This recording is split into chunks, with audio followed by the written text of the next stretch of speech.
macaafichaatti dubbadhu akka macaafichaatti karoorsi akka macaafichaatti tajaajili akka macaafichaatti raaji akka macaafichaatti ba'ii gali macaaficha kana nyaadhu jedheen akkuma nyaanni foonii iyyuu biddeen yoo nyaatan nama jabeessu macaafni yookaan dubbiin waaqayyoo nama jabeessu dubbiin waaqayyoo nama dhaabu dubbiin waaqayyoo nama cimsa dubbiin waaqayyoo injifannoo nama gonfachiisa dubbiin waaqayyoo fiixaan nama baasa dubbiin waaqayyoo nama milkeessa dubbiin waaqayyoo nama fayyisa dubbiin waaqayyoo hidhaa hiika dubbiin waaqayyoo gaaffii deebisa dubbiin waaqayyoo dukkana ibsa dubbiin waaqayyoo cufaa bana dubbiin waaqayyoo fiixaan nama baasa milkaa'ina nama gonfachiisa tajaajila dura kee jiru kanatti akka milkooftuudhaaf macaafichaan ani siif kenne kana nyaadhu jedhe sagalee koo dubbii koo nyaadhu jedheen akkan salphanneef akkan qaanofneef dhaloonni irra qaana'aa jiru dhaloonni irra salphataa jiru dhaloonni irra kufaa jiru qullaa buusaa jiru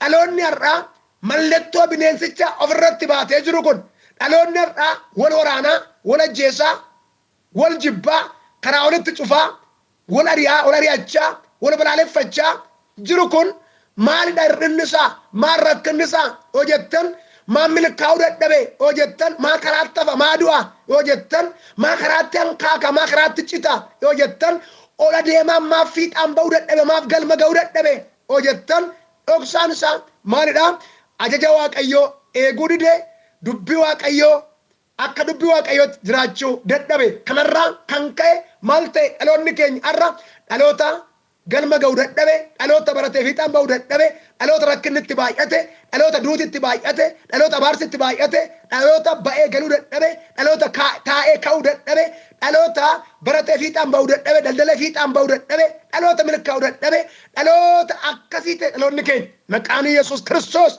bara baraan eebbifamu kanaafiyyuu maal gochuudha inni lammaffaan dheebuu dubbii waaqayyoo kan araada dubbii waaqayyoo qabaachuudha inni sadaffaaf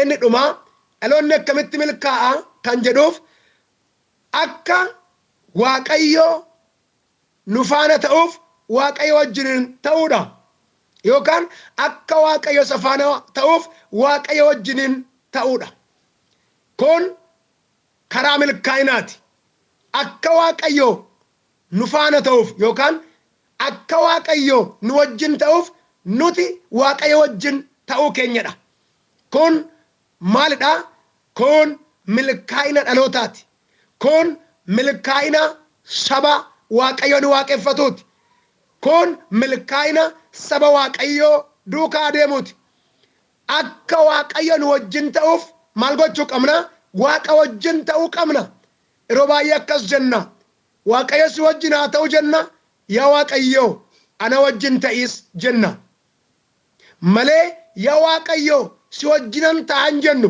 firoottan koo yeroo kamiyyuu bara kamiyyuu waaqayyo nu wajjin jira yoo nuti biraa afne malee waaqayyo nu biraa hin hafu arra waan sitti himaa waaqayyo wajjin hin ta'i jireenyaan waaqayyo wajjin hin ta'i yaadaan waaqayyo wajjin hin ta'i laphee keen waaqayyo wajjin hin ta'i hojii keen waaqayyo wajjin hin ta'i ba'uu galuu keen waaqa wajjin hin ta'i deddeebii keen waaqa wajjin hin ta'i karaatti waaqa wajjin hin ta'i manatti waaqa wajjin hin ta'i gabaatti waaqa wajjin hin ta'i halkan guyyaa waaqa wajjin hin ta'i barri ammaates barri toles waaqa wajjin hin ta'i waaqa wajjiniitiin adeemi warri waaqayyo wajjiniin adeeman milkaa'aniiru warri waaqayyo wajjiniin ta'an milkaa'aniiru haleluuyaa Yesuus Kiristoos gooftaadha noy adeemsa isaa waaqa wajjin godhate bara dhaloonni milkaa'uu dadhabee bishaan badisaa nyaatamee dhume inni garuu hin milkaa'e bishaan badisaa oole ofiisaa qofaa oole miti hin ooles hin oolches kanaafuu dhaloonni waaqayyo wajjin hin ta'u dhaloonni waaqa wajjin deemu dhaloonni yaada waaqa wajjin ajaja waaqa wajjin abboommii waaqayyo wajjin adeemu hin oola hin ooles hin oolches hin fayyas hin fayyisas hin kaasas hin eebbifama hin eebbisas eebbata jechuudha kanaaf nuun waaqayyoon si wajjinan ta'an jennu na wajjin ta'idha jenna malee waaqayyo imaana akkasii nu biraan qabu imaana nu biraa hafuu hin qabu waaqayyo yoo nuti biraa hafne malee yoo nuti isa ganne malee yoo nuti isa dhiifne malee yoo nuti duubatti deebine malee waaqayyo nu biraan deebi'u maqaan waaqayyo haa eebbifamu. Haalli maaliyyuu haa ta'u barri maaliyyuu haa ta'u si biraan hafu waaqayyo yooti waaqa wajjin taate waaqayyo si wajjin ta'a carraa kee wajjin ta'a gaa'ila kee wajjin ta'a haaleluuyaa barnoota kee wajjin ta'a hojii kee wajjin ta'a tajaajila kee wajjin ta'a haaleluuyaa ba'uu kee wajjin ta'a galuu kee taa'uu kee wajjin ta'a waaqayyo gaafa waaqa si wajjin ta'u immoo hin milkoofta haaleluuyaa hin milkoofta dubbattee milkoofta hojjettee milkoofta yaaddee karoorfattee milkoofta akkas jira sagalee waaqayyo namni yaada waaqayyo fiixaan baasaadha eeyyeen isatti yaadde kan fiixaan si baasu waaqayyoodha yoo maal goote yoo waaqayyo wajjin taate abboommi isaa wajjin yoo taate sagalee isaa wajjin yoo taate fedha isaa wajjin yoo taate akka jaalala isaatti yoo deddeebite waaqayyo si wajjin ta'a gaafa waaqoo si wajjin ta'u dhaloota si wajjin ta'a eebba si wajjin ta'a nagaatu si wajjin ta'a boqonnaatu si wajjin ta'a jireenyatu si wajjin ta'a fayyinatu si wajjin ta'a hiika si wajjin ta'a hiikamatu si wajjin ta'a birmadummaa si wajjin ta'a bilisummaa si wajjin ta'a guddina si wajjin ta'a ce'umsa si wajjin ta'a ol ka'iinsa si wajjin ta'a haleluuyaa haleluuyaa haleluuyaa ragala vanamasot rabajene klaatravajo ralababo Yesuus gooftaadha kanaaf egaan dhaloonni akkamitti milkaa'a kan jedhuuf qabxii gurguddaa sadii wajjiniin ilaalleerra yoo cimee seera waaqayyo eege jenneerra lammaffaan araada dubbii waaqayyo yookaan immoo suusii dubbii waaqayyo yookaan dheebuu dubbii waaqayyo yoo qabaate dubbii waaqayyo yoo nyaate jenneerra inni sadaffaan akka waaqayyo isa wajjin ta'uuf inni waaqayyo wajjiniin yoo ta'e dhaloonni yoo waaqa wajjiniin ta'e milkaa'a jennee wajjiniin ilaalleerra maqaan waaqayyo kan eebbifameef kan galateeffame haa ta'u kanaan egaa dhaloonni dhaloota milkaa'e ta'a jechuudha kanaan ajaja waaqayyo eeguudhaan dubbii waaqayyo dhaga'uudhaan sadhagaan hojiirra oolchuudhaan akka waaqayyo nu wajjin ta'uudhaaf immoo waaqayyo wajjiniin ta'uudhaan kanaan qabxii kana sadaniin maal ta'uu dandeenya milkaa'uu dandeenya obboleessa akka dubbii waaqayyotti adeemi ni milkoofta karaatti naftuun qaanoftuun salphattu sadhageenya gooftaan nuuf haa eebbisu waaqayyoon ni kadhanna maqaa gooftaa maqaa Yesuus Kiristoosiin yaa waaqayyo abbaa yaa waaqayyo ilmaa yaa waaqayyo hafuura qulqulluu abbaa sagalee abbaa fayyinaa abbaa milkaa'inaa abbaa hiikaaf hiikamaa abbaa moo'ichaa abbaa boqonnaa hangafa nagaa si galateeffannaa maqaa gooftaa maqaa Yesuus Kiristoosiin ulfinni guddaan galanni guddaan teessoo kee irratti dabalee daddabalee siif haa ta'u ati qixxeen qabdu ati gitan qabdu ati fakkeessaan qabdu ati waaqayyo waaqa taati ulfaadhu sabi sagalee kee dhaga'e kun maqaa Yesuusiin amilkaa'u obboleettiin milkaa'uu dadhabde amilkooftu obboleessi milkaa'uu dadhabe amilkaa'u abbeen armee milkaa'uu dadhaban amilkaa'an tajaajiltoonni milkaa'uu dadhaban amilkaa'an tajaajilanii milkaa'uu kan dadhaban yaa waaqayyo faarfatanii lallabanii raajanii milkaa'uu kan dadhaban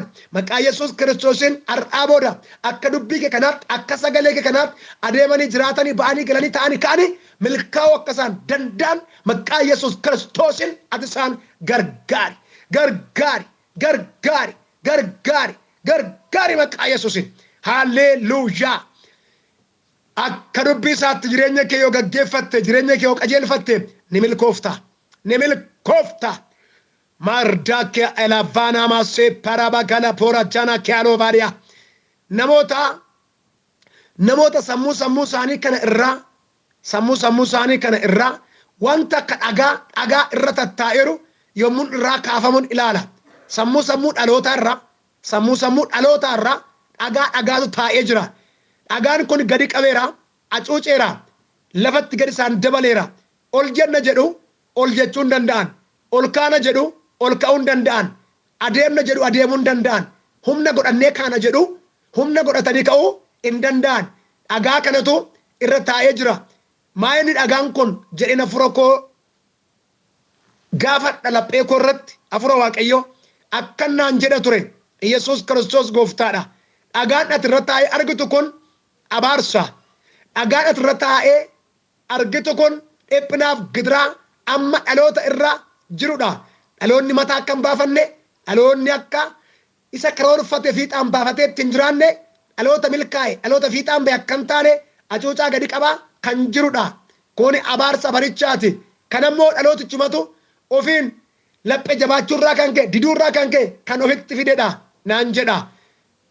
Akkam taataaree jedhee otoo ilaalu nama fakkaatetu harka isaatiin dhagaa kana dhaloota irraa funaana irraa fuudhee gata. Yommuu dhagaa kana dhaloota irraa kakkaasu mataa isaanii ol qabatu. Boquu isaanii ol qabatu.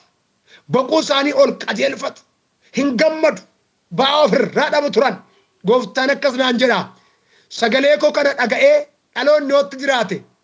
Dhaloonni sagalee koo kana dhaga'ee yoo hojiirra oolche ani har'aa qabee abaarsa akka dhagaa irra taa'e. Rakkina gidiraa du'a salphina ankaakinsa qaraattafinsa akka dhagaatti irra taa'e irraan kaasa naan jedha Waaqayyo. Irraan kaasa. Boquu isaanii salphinaan qaaniidhaan gaccaben ol qaba.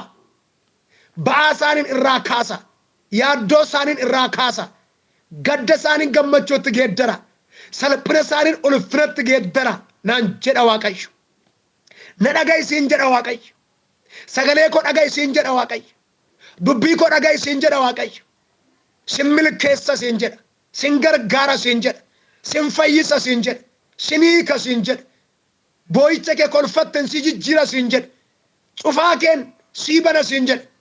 Dukkana kee ifatti si jijjiiraa siin jedha. Na dhaga'i yoo na dhageesse ani har'aa jalqabee ba'aa sirra taa'ee jiru kana sirraa kaaseera sirraa lafaan dha'eera si milkeesseera bilisa si baaseera siin jedha Waaqayyo. Haleluuyaa. Namoonni dhageessan kun ameen jedhaa fudhadhaa. Akka jedhaa fudhatu dubbadhaa. Ba'aan koo narraa bu'eera. Ba'aan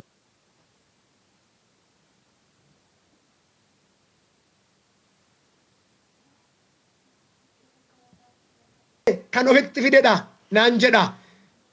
Akkam taataaree jedhee otoo ilaalu nama fakkaatetu harka isaatiin dhagaa kana dhaloota irraa funaana irraa fuudhee gata.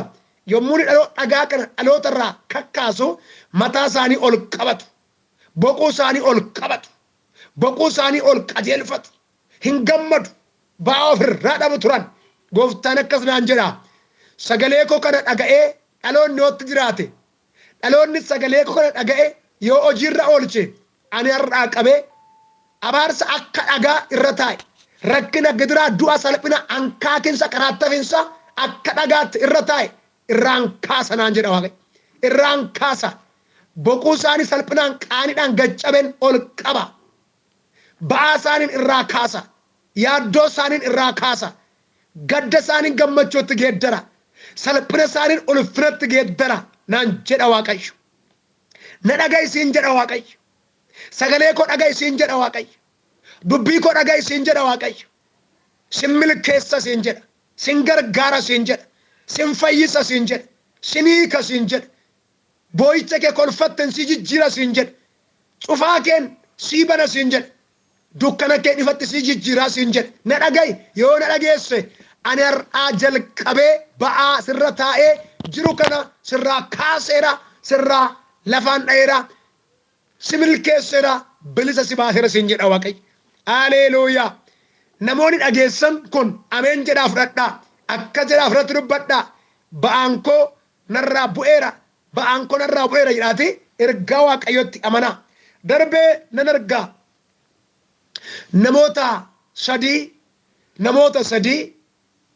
Namoota sadii caakkaa keessatti waan akka caakkaa giggira caakkaa arangamaadhaan guute keessa danqamanii dhaabbatu. Arangamaa kan fakkaatu itti marameera. Qoraattii itti marameera. Asiin ba'uu hin danda'an, achiin ba'uu hin danda'an. Sarkilii itti naannesseetu isaan itti ijaaramee jira qoraattiidha.